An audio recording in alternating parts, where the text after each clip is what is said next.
L'histoire de l'Algérie est une histoire qui est fabriquée comme l'Algérie est un pays fabriqué. Une histoire qui est fabriquée depuis 1962. C'est une histoire construite autour d'un certain nombre de thèmes. Le premier thème, c'est celui de l'arabité de l'Algérie. Or, cette arabité n'existe pas. L'Algérie est un vieux monde berbère qui a été plus ou moins arabisé. Deuxième thème, c'est l'identité nationale algérienne. Or, l'Algérie n'existait pas, la France qui l'a créée. L'idée qui est mise en avant est celle d'une Algérie qui était composée de noyaux prénationaux. La ville de Tlemcen, la ville de Bougie. Ben non. Tlemcen comme Bougie n'ont jamais constitué des noyaux pré-algériens.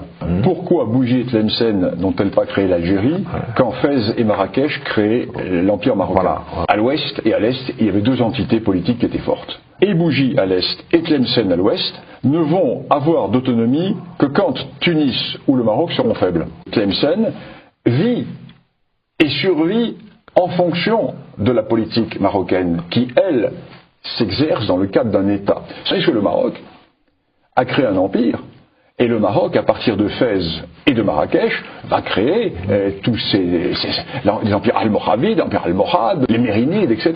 Et là encore, c'est un grand complexe que nourrissent les Algériens. Parce que les Algériens le savent, ça.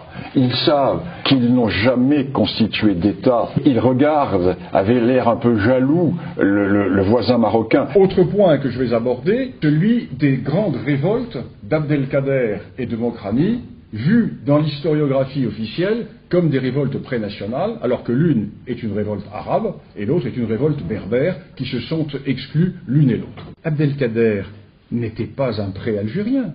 Abdelkader est un idrisside, d'une tribu idrisside apparentée aux dynasties régnantes marocaines. Et Abdelkader, c'est un arabe qui combat non pas pour l'Algérie, qui combat pour la Houma, et qui est son père était le représentant du sultan du Maroc dans la région d'Oran, car cette région de l'Oranie est une région qui était en grande partie historiquement sous la dépendance marocaine.